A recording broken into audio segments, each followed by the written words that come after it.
없는 자가 먼저 돌로 치라. 이 제목으로 은혜를 나누기 원합니다.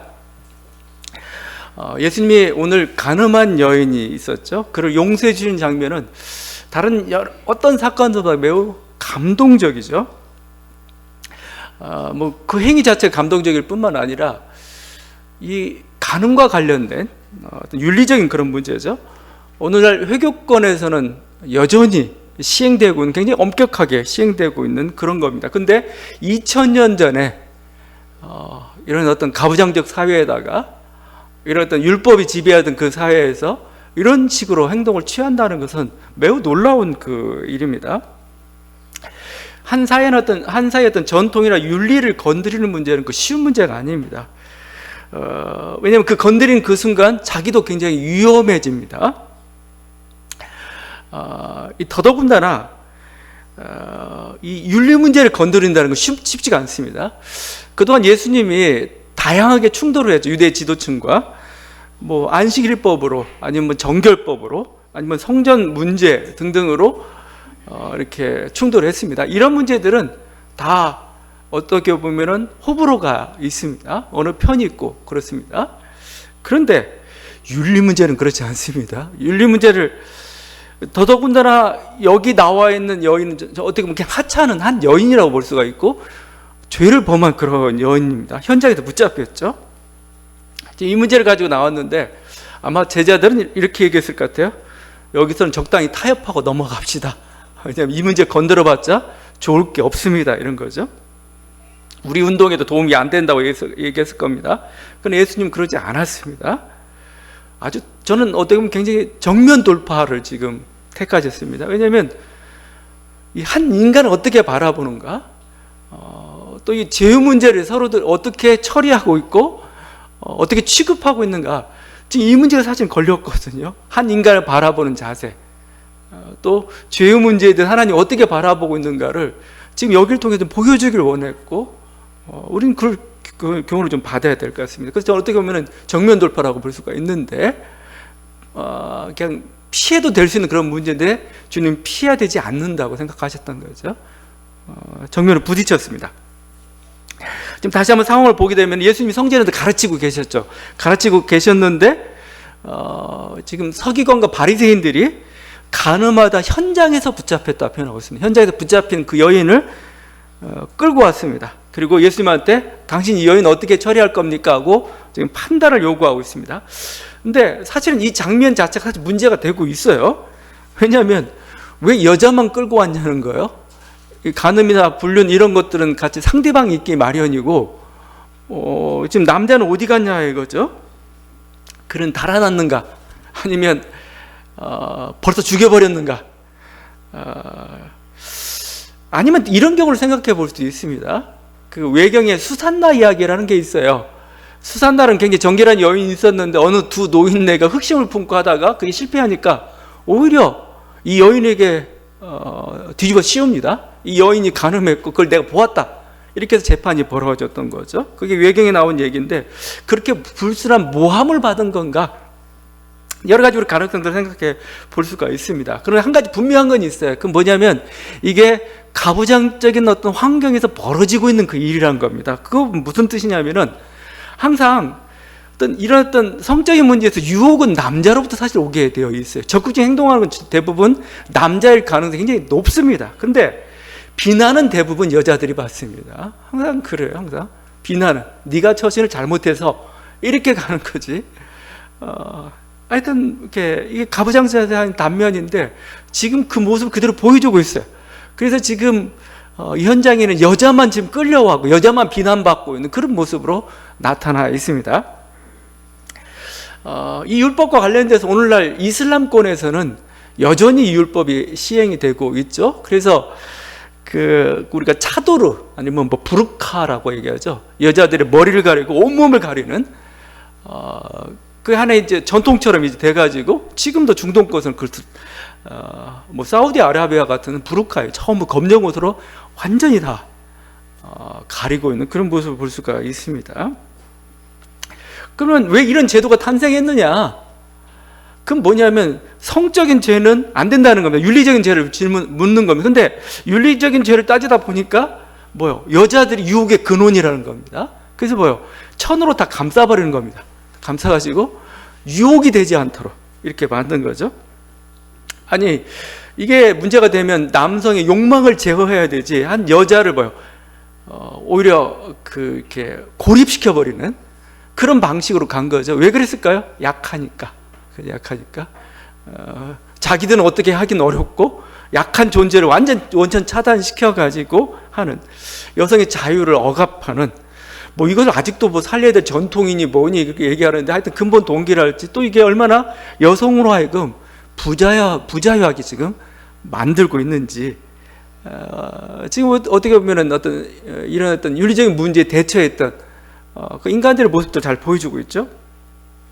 이 장면이 더 문제가 되는 건 또 있습니다. 그건 뭐냐면, 한 여자가 불행이라 할 수가 있죠. 율법을 범한 뭐 죄라고 할 수 있을 겁니다.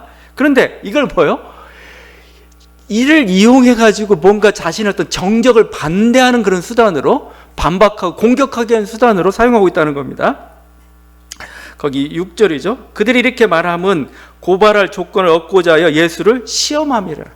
예수님에겐 시험이 될 수밖에 없어요. 왜냐하면 예수님 계속 사랑과 자비를 외치셨던 거죠. 근데 만약에 이 장면에서 율법대로 여자를 돌로 쳐라, 그리고 먼저 돌로 쳐야 되는 그런 상황이 발생한다면은 예수의 운동의 핵심, 그 사랑에 위배되는 그런 일이 되는 거죠. 그걸 무력화시켜 버리는 거죠. 아니면 뭐요? 여자에게 자비를 행하라고 하면 이번에는 율법에 반하는 것이 되죠. 그래서 율법을 거부했다는 그런 모함을 씌우기 위한 그런 행동이었던 거죠. 이것도 죄입니다. 이것도 죄. 그러니까 그건 뭐죠? 한 인간으로서 존중하지 않는 죄일 뿐만 아니라 뭐죠? 뭔가 이걸 가지고 뭐죠? 그러니까 전 비정함의 죄라고 할 수가 있습니다. 하나의 수단화시키고 있는, 그러니까 여성의 죄를 떠나서 이 자체가 사실은 또 하나의 죄를 범하고 있는 겁니다. 근데 자기는 몰라요. 자기는 뭔가 정의를 부르진다는 그 미명하에서, 율법이라는 미명하에서 자기가 또 하나의 죄를 짓고 있다는 사실을 잘 깨닫지 못하고 있는 거죠, 지금. 하여튼 이렇게 상황이 발생하고 있습니다. 예수님에게는 위기죠, 어떻게 보면. 그래도 어떤 모습이 됐든 이 위기의 순간에 예수님 매우 특이한 행동을 하셨죠. 거기 보면은 성경에 이렇게 몸을 굽히시더니 땅에다가 어떤 글씨를 쓰시기 시작했습니다. 글을 씁니다. 2번이나 그랬습니다. 한 번 쓰다가 죄 없는 자가 먼저 돌로 치라 말씀하시고 또 글을 쓰고 있는, 2번에 걸쳐서 이렇게 땅에다 글씨를 쓰는 그 위기의 순간에 뭔가 긴박한 순간이 있는데, 바로 그 순간에 그냥 땅에다 글씨를 쓰고 계셨습니다. 무슨 글씨를 쓰셨을까 굉장히 이렇게 궁금해요. 어떤 분은 뭐 10계명을 썼을 것이다, 뭐 10계명 썼을 것 같지 않아요. 그럼 10계명 썼으면 당연히 그 여자 7계명도 나오고, 여자에게 불리하고, 또 사람들이 거봐라 이렇게 나올 수도 있는 거니까요. 중세의 한 해석이 있습니다. 이게 해석이 괜찮은 것 같아요. 뭐라고 하냐면 그들의 죄를 기록했다는 겁니다. 무슨 죄 거기 돌로 치려고 왔던 그 사람들의 죄를 일일이 기록했다는 겁니다. 가능성은 높아요. 왜냐하면 그 순간에 자기 그 죄를 책망을 받고 뭔가 양심의 가책을 느꼈을 수도 있죠. 아니면 예레미야의 이 말씀을 쓰셨을 수도 있습니다. 예레미야 17장 13절 말씀인데, 이스라엘의 소망이신 여호와여, 무릇 주를 버린 자는 다 수치를 당할 것입니다. 그들은 땅바닥에 쓴 이름처럼 지워지고 맙니다. 이는 생수의 근원이신 여호와를 버림이니이다. 그렇죠? 이 말씀이 오늘 좀 많이 관련될 수도 있는데, 모래 위에다 한번 글 한번 써보세요. 다 예쁘게 누구 아무개 사랑해 썼는데 파도가 와서 싹 휩쓸고 가면 그냥 아무것도 남아있지 않는, 땅바닥에 열심히 써놨는데 그 그냥 바람이 불고 또 시간이 지나면 다 사라져버리는 게 땅바닥에 쓴 그 이름이죠. 여호와를 악망하지, 여호와를 신뢰하지 않는 사람의 인생이 그렇다는 거, 허망하다는 거죠. 허망하다는 거예요. 열매가 없다는 겁니다.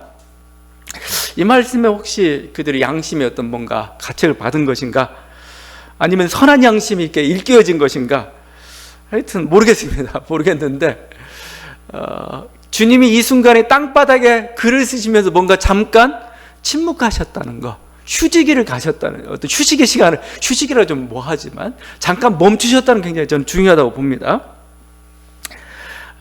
왜냐하면 시간이 필요해요.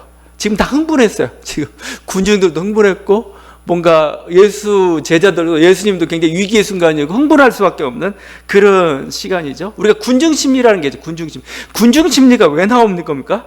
흥분해가지고 감정에 휩싸여서 뭔가 막 하는 거죠. 이성적인 판단을 못 하는 거죠. 대부분의 문제들은 좀 시간을 두면은 답이 나옵니다. 이게 옳았는지 그런지 진실인지 아닌지는 시간이 좀 흐르고 난 뒤에는 알아요. 그때 막 흥분해가지고 막 같이 함께 해가지고 막 뭐 나쁜 놈 하면서 했는데 나중에 지나고 나 이거 왜 그랬지? 정말 그랬나? 시간이 흐르고 나면은 뭐요? 좀 진실들이 파악이 되는 거죠. 그래서 중요한 문제일수록 뭐요? 잠깐 멈춤하는 게 좋습니다. 중요한 문제일수록 멈춤해야 됩니다. 내가 멈춤하면 위급해. 그러면 그런 일 하지 마세요. 왜냐하면 그렇게까지 다급한 일이란 건 별로 좋은 일은 아닙니다. 그건 뭔가 이렇게 중대한 문제에서 좀 멈추면서 땅에 글씨를 쓰는 그 시간을 좀 갖는 게 좀 필요합니다. 우리 사회의 그 언론이라는 게 자꾸 우리를 이렇게 만드는가요? 저는 이 한국 사회 언론이 바뀌지 않으면은 우리 사회의 평화가 주어지지 않을 것 같아요. 그리고 우리 사회에 뭔가 민족의 어떤 발전적이고 어떤 공동체의 어떤 건전한 가치관, 뭐 이런 문제를 고민할 수가 없게 돼버려요. 왜냐면 언론은 항상 몰아가요. 그냥 자기 어떤 이익을 주차해서 뭔가 편을 주차가지고 이리 몰았다 저리 몰았다 휩쓸려 가다 보면 나중에는 뭐요? 남는 게 없어요. 그런 발전이 없는 거죠. 우리가 좀 침묵의 시간들 이제 좀 필요합니다.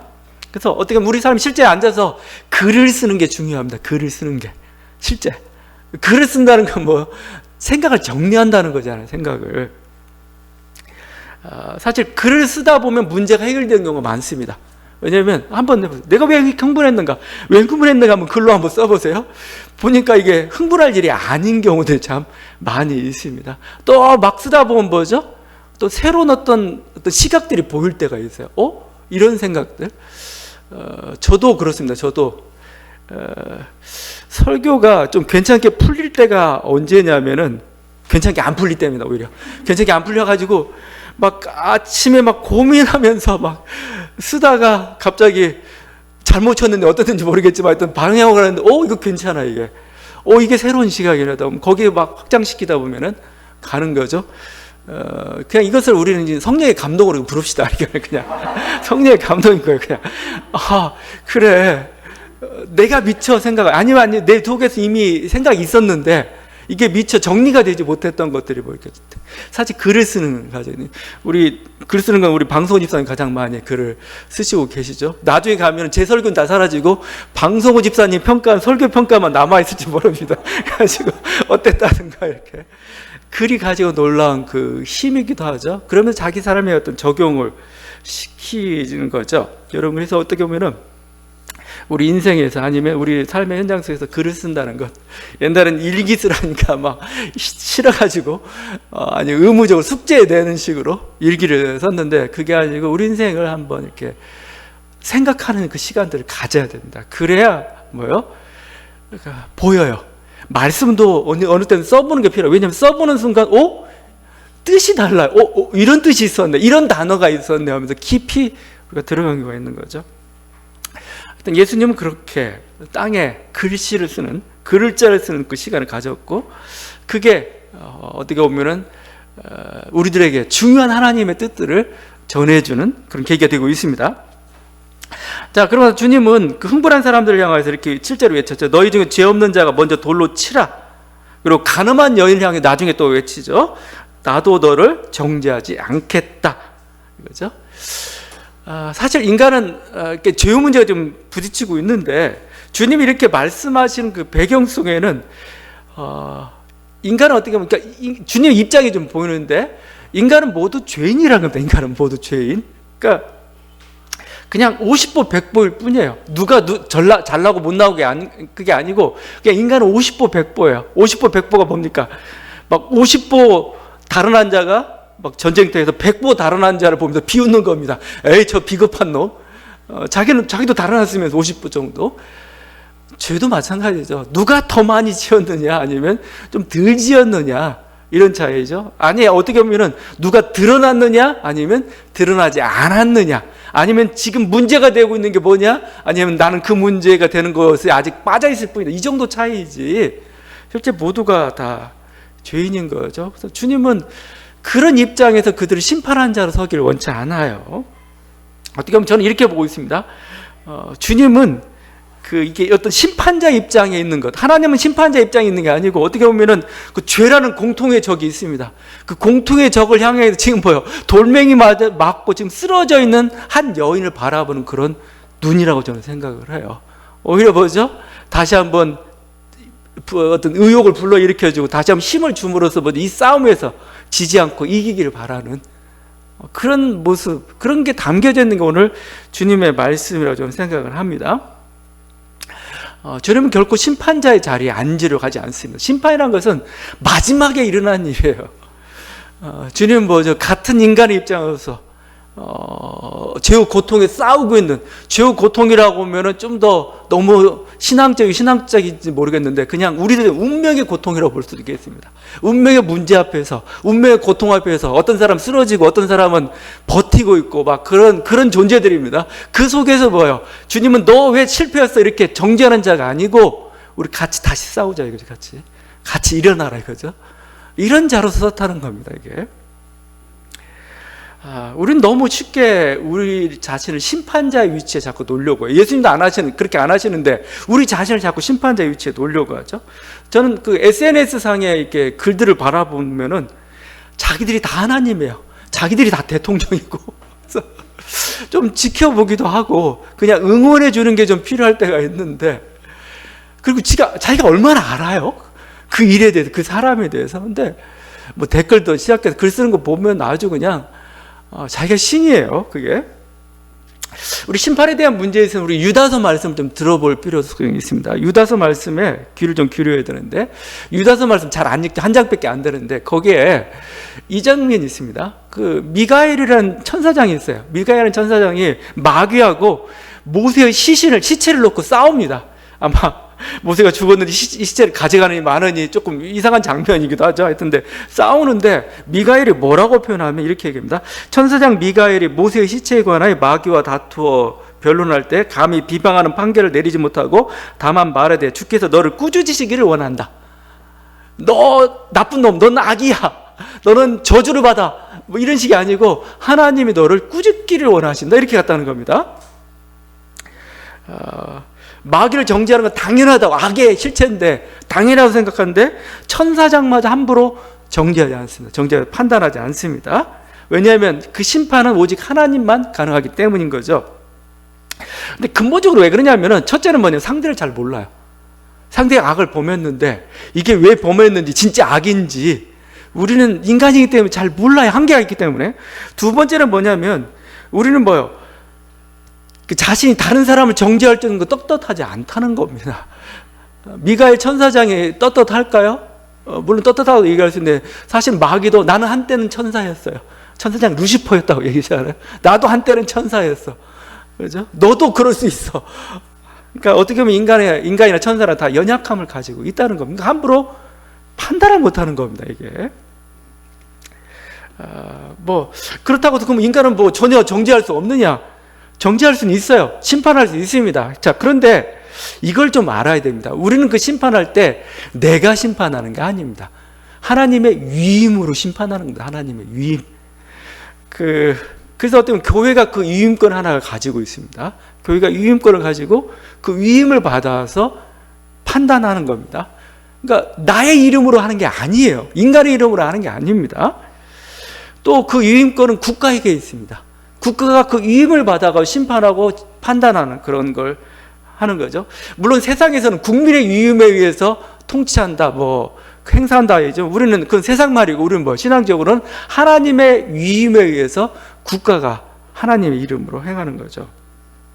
그래서 재판관이 왜 법복을 입습니까? 제가 법복 입는 거 자꾸 뭐라고 하지만 그 위임이라는 걸 보여주는 겁니다. 위임이라는 건 내 권위로 하는 게 아니고 나를 좀 존중해줘. 왜냐하면 나는 내 권위로 하는 게 아니고 법의 권위로 하는 거야. 다른 식으로 표현하면 뭐죠? 하나님의 권위를 덧입어서 판단하는 거야. 이거죠. 정의의 그들은 대리자일 뿐인 거죠. 우리 존재라는 것은. 그런 점에서 막 요즘 최근에 좀 불거지고 있는 법관들, 검사들까지 같이 들어가는 거죠. 법정에서 법 기술을 이용해 가지고 치우친 판결을 하거나 기소를 해요. 기소도 자기 원하는 사람 기소하고 안 하는 사람 완전히 그냥 이잡듯이 뒤지고, 이것도 하나의 판결과 같은 효력들을 가지고 있죠. 그건 저는 그 죄인보다 그 지금 문제가 되고 있는 사람은 더 잘못된 죄라고 저는 생각을 해요. 더 위험한 범죄이고 하나님 앞에 더 큰 심판을 받을 죄라고 생각합니다. 그러니까 살인자보다 이 사람이 선인지 악인지 판단하는 재판관의 죄가 더 심할, 더 안 좋을 수도 있습니다. 이건 그건 제대로 그걸 판단해야 되지. 그렇지 않고 자신의 뭔가 어떤 그 욕심이나 자신의 어떤 편견이나 이걸 가지고 한 사람을 선인으로 악인으로 규정을 했다. 그건 더 심각한 죄악이라고 볼 수가 있는 거죠. 우리는 위임을 받아서 하는 겁니다. 이런 정의의 판단은 뭐 국가 권력뿐만 아니라 개인도 가능하죠. 개인도 할 수가 있는 겁니다. 다른 사람을 향하여서 옳고 그름에 대해서 얘기할 수 있는 거고, 필요하죠. 너 자꾸 그러면 안 된다고 얘기할 수도 있습니다. 그건 뭐죠? 그건 전 다른 입장이 아니라고 봐요. 그건 그 심판하기 위해서가 아닌 겁니다. 그 사람이 더 이상 죄의 길에 빠지지 않도록 하기 위해서, 그렇죠? 자기 자신도 죄에 대해서 경계하기 위해서 하는 그런 행위라고 저는 볼 수가 있어요. 그래서 어떻게 보면은 우리가 좀 상투적인 말이 될 수 있지 모르겠지만, 죄는 미워하되 인간은 미워하지 말라는 말, 이건 오늘 말씀에 들어가기도 하겠지만 뭐요? 예수님 우리를 바라보는 그 눈이기도 하고 우리들도 가져야 될 삶의 태도입니다. 우리는 죄를 미워하는 겁니다. 죄를. 어떻게 보면 이 죄 앞에 죄와 싸우고 있는 인간의 공통의 어떤 연대 전선상에서 동료를 향해 하는 말인 겁니다. 너 그러면 너 그렇게 살면 인간다운 삶을 살 수가 없어. 너 그렇게 살면 뭐요? 정말 풍성한 생명을 누릴 수가 없어. 하나님 기뻐하지 않아. 이렇게 삽시다. 이 말을 할 수가 있는 거죠. 이런 말 해야 되는 거고, 그런 입장에서 하는 거다 저는 생각을 합니다. 그러니까 이게 어떤 인간에 대한 어떤 사랑처럼 이게 아니고, 이게 그렇지 않고 막 마치 그냥 나는 옳고 죄는 그리다는 식, 이건 조금 그 자체는 어떤 신앙적 태도도 아니고 주님이 원하는 바가 또 아닌 거죠. 지금 뭐 부동산 문제가 지금 한참 심각하죠. 막 열을 내고 막 하고 있죠.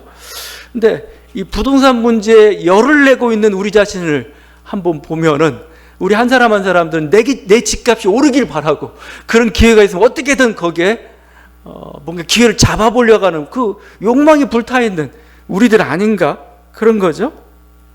자기도 만약에 동일한 환경에 있었다면은 똑같은 그런 짓을 했을지도 모르는 거죠.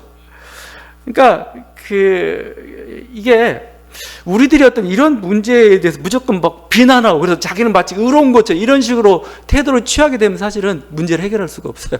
부동산 문제를 좀 보면 느끼는 게, 자기들을 정말 어떻게든 그 수단을 통해 자기들도 뭔가 이뤄보려고 하면서 어떤 정부 비판으로 가요. 왜 대책 제대로 세우지 못했느냐고. 그때는 자기 욕망을 사실은 또 비판해야 될, 우리가 이런 욕망스러운 이런 사회를 향해 우리가 계속 살아가느냐에 대해서 다시 한번 비판하고 반성하고 그 길을 찾아가야 되는 그런 시기 돼야 되는데, 그게 아니에요. 그건 안 좋은 거라고 생각해요. 그건 오히려 정죄라고 저는 생각을 합니다. 그래서 어떻게 보면 이 비난의 화살, 정죄 화살들 가장 많이 받는 게 그 연예인들이나 유명인들이죠. 물론 뭐 그 정도 유명세를 받으니까 그럴 수도 있겠는데, 어느 순간 제가 볼 때 너무 심하다는 생각이 많이 들 때가 많아요. 완전히 한 사이에서 매장될 때까지 막 몰아붙입니다. 그러면서 자기는 마치 정의의 사도인 것처럼. 그게 참, 물론 그 자기 어떤 입장이나 뭐 그런 건 있을 수는 있겠지만 정의의 사도는 아닌 겁니다. 어느 정도 지적은 갈 수 있겠지만 도를 지나치는 순간, 인간에 대한 존엄성을 잃어버리는 그 순간, 그것은 또 다른 한 사람을 존중하지 않는 그 악에 자신도 빠지고 있다는 걸 좀 봐야 될 것입니다. 그러니까 우리 조심해야 되겠죠. 이 정죄는 저는 스스로에게도 해당된다고 생각해요. 이 정죄 스스로. 그러니까 우리가 어떤 죄에 대해서 스스로 삼가하고 반성하는 그런 태도도 필요할 겁니다. 근데 이것이 자기를 향한 정죄로까지 가서는 안 된다는 겁니다. 궁극적 판단은 하나님이 하신다는 겁니다. 하나님이. 그러니까 하나님께 맡겨야 되는데 어떤 사람들은 자기 스스로 심판해버려요. 나는 잘못했어. 나는 잘못했어. 그 극단적인 사람은 이제 자살까지 이르는 그런 경우들이 있기도 하고 그렇죠. 근데 그것도 어떻게 보면은 그러니까 교만이라고 생각합니다. 교만해져라고 생각합니다. 왜냐하면 아까도 얘기했지만 정죄나 심판은 결국은 하나님께서만 할 수 있는 그런 분야인 거죠. 우리는 인간은 그렇게 할 수는 없어요. 그러니까 그 주님의 마음은 뭐냐? 오늘 말씀을 통해서 보이는 주님의 마음은 이 죄와의 싸움에 다시 일어나길 원하는 거예요. 다시 싸우길 원하는 그겁니다. 자기가 넘어졌어요. 나는 실패했어. 나는 심판당했어. 그런 게 아니고 다시 일어서서 그 죄의 싸움 다시 한번 싸워서 승리하기를 원하는 게 주님은 지금 그렇게 하기를 원하는 것이죠. 여러분 그래서 성경에 보게 되면은 그런 인물들이 보여요. 다윗과 사울이 대표적이잖아요. 다윗과 사울 두 사람 다 똑같은 동일한 죄악들을 범했어요. 다윗의 죄도 만만치 않죠. 사울의 죄도 만만치 않죠. 근데 다윗은 왜 일어났어요? 정죄하지 않았기 때문에 그런 겁니다. 좀 말이 조금 하지만 하나님의 뜻을 알았던 거죠. 하나님은 죄를 기뻐하지 않죠. 사람을 기뻐하지 않는 게 아니고 죄를 기뻐하지 않기 때문에 내가 죄로 넘어진 것을 저분도 같이 안타까우시고 이 죄에 대해서 다시 일어서기를 원하시는구나. 그 마음을 알았기 때문에 다윗은 다윗도 역시 불륜의 죄를 저지르고 아니면 더 나아가서는 살인죄, 간접 살인죄까지 저질렀지만 다시 그 자리에서 일어났던 것이죠. 반대로 사울은 어떻게 된 겁니까? 사울의 죄를 정말 다윗의 죄하고 비교해 봤을 때 그게 큰 죄인가? 그래서 경중 따지기 좀 어렵습니다. 근데 사울의 결정적인 잘못은 뭐냐면 스스로 판단해 버렸어요. 스스로 포기해 버린 거죠. 나는 끝났다. 그냥 악의 길로 그냥 가버린 거죠. 이게 사울의 잘못입니다. 이 경우는 우리 베드로와 유다에게서도 볼 수가 있습니다. 베드로도 예수님을 3번 부인하는 잘못을 범했습니다. 그러나 베드로는 다시 일어섰죠. 하나님을 이제 다시 일어서서 실패를 많이 했잖아요. 근데 유다는 예수를 팔았죠. 물론 큰 죄입니다. 그렇지만 자기 끝났어. 자기가 스스로 정죄해버린, 스스로 판단해버린 거죠. 결국 죽음의 길로 가버리고 말았던 거죠. 그리고 우리 하나님은 뭐냐? 우리를 미워하시는 분이 아니고 하나님은 미워하는 건 죄예요. 죄 때문에. 심판하든 뭐하든 그건 죄 때문에 하는 거고 하나님은 우리들이 이 죄와 싸움에서 일어나기 원하시는 그런 그 하나님이신 거죠. 그래서 계속 기회를 주시고 도우시고 의롭다 인정하시고 우리를 또 그런 모습을 우리가 기뻐하지 그런 하나님이시라는 겁니다. 여러분 이 모습을 좀 알고 우리도 하나님 말씀에 오늘 여인에게도 하는 게 그럴 것 같아요. 네가 넘어졌구나 이거죠. 그렇다고 끝내지 말고 그렇다고 여기서 그냥 사형함으로 그냥 끝내지 말고가 아니고 이 여인에게 기회를 줍시다. 이런 저는 상황이라고 봅니다. 그래서 다시 일어나서 원하든 싸우길 원하는 그런 모습이죠. 그렇다고 해서 우리가 그냥 앞에도 얘기했지만 악인을 정죄하거나 불을 행하는 지적하는 것 잘못이 그렇지는 않아요. 계속 얘기하지만 분명히 지금 목표가 뭐냐는 겁니다. 죄입니다. 죄와 싸우는 거고 죄를 미워하는 거고 죄로부터 승리하기를 원한다는 게 주님의 그 근본 뜻이라는 겁니다. 우리는 거기에 인간이 아니라는 겁니다. 그래서 분명히 우리가 거기서 사실 용서란 문제 여기서 붙는 겁니다. 우리는 자꾸 인간만 생각하니까 자꾸 무조건 용서해달라고요. 용서해주라는 겁니다. 그래서 근데 용서해준 자가 자기 잘못도 못 느끼고 뭔가 이렇게 여전히 동일한 죄를 반복하고 있습니다. 그런데도 신앙인들은 주님이 용서해줬으니까 용서해준다고 이 주님의 뜻을 모르니까 자꾸 그런 거예요. 주님은 지금 죄를 미워하고 있잖아요. 근데 이 사람이 계속 죄를 반복해서 하고 있다면 안 되는 거죠, 그건. 그래서 어떻게 보면 결국 용서라는 것은, 용서가 완성이 돼야 됩니다. 어떻게 완성이 되느냐? 내가 자기 지은 죄에 대해서 책임을 지고, 자기 죄로부터 멀어져 갈 때 주님이 하신 용서가 완성이 되는 겁니다. 우리는 이걸 자꾸 이것을 보지 못하기 때문에 주님 뭘 미워하는가, 뭘 용서하는가를 지금 보지 못하기 때문에 자꾸 혼란스러워요.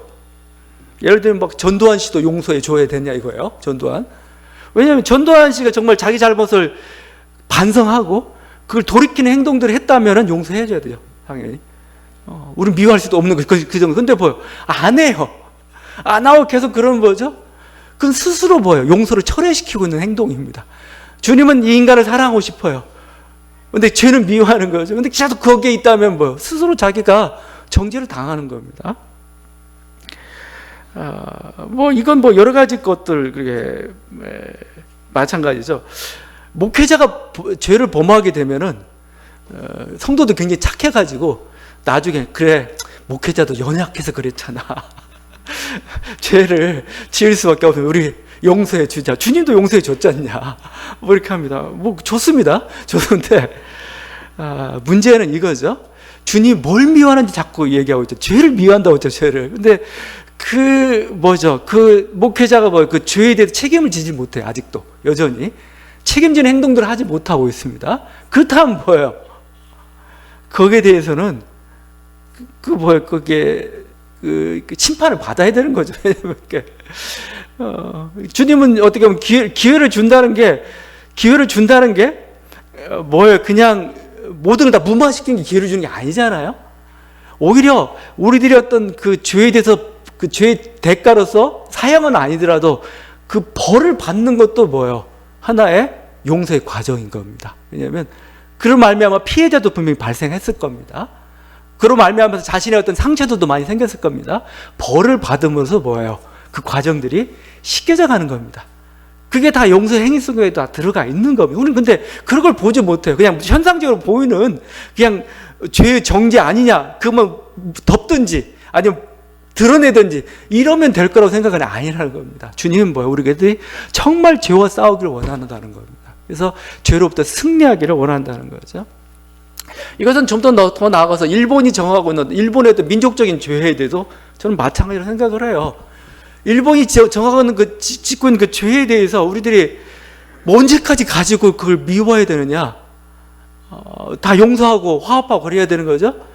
근데 거기에 자기의 잘못에 대해서 합당한 행동을 하지 않아요. 아직도 죄를 인정하지 않고, 아직도 동아시아에 자기들이 그렇게 어떤 그 피폐와 뭐 폭력으로 말미암아서 얼마나 아픈 고통들을 가져다 줬는가에 대해서 반성하고, 그걸 합력하고 화해하는 그 노력들을 하지 않으면은 용서할 수가 없는 거죠. 스스로 용서를 않는 겁니다.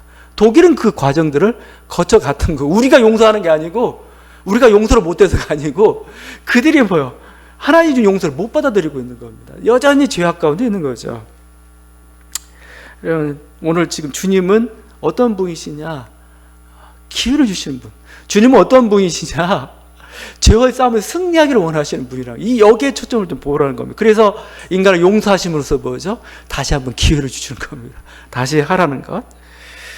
그래서 저는 어떻게 보면은 제일 듣고 싶은 간증 중에 하나가 이거죠. 분명히 사람은 넘어질 때가 있고 막 그런데 다시 일어나서 죄악의 싸움에서 승리하는 사람. 그 모습 하면 그게 정말 멋지다고 저는 생각해요. 그게 좀 한번 보고 싶어요. 나는 이런 죄 때문에 넘어졌어. 나는 이런 죄 때문에 거꾸로 졌어. 그럼 난 끝났어. 그게 정치인이 됐든 신앙이 됐든 우리 한 개인이 됐든. 근데 뭐요? 그냥 난 끝났어. 난 실패했어. 그리고 또 사람은 항상 너는 나 죄인이야 이런 식으로 정죄하는 이런 구조로 가는 게 아니고 그 속에서 뭐요?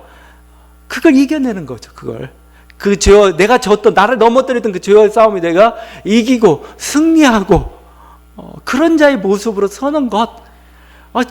저는 어떤 그런 간증이랄지 그런 인생들 그런 모습들을 보기를 원합니다. 그게 하나님께서 가장 기뻐하시는 삶의 모습이 아닐까. 그게 이제 우리가 돌아온 탕자로 이렇게 보여지고 어떻게 보면 그 죄와의 싸움에 다시 승리하고 돌아오는 그런 사람들의 모습이라고 볼 수가 있습니다. 물론 그 시간까지는 어느 정도 시간이 걸릴 겁니다.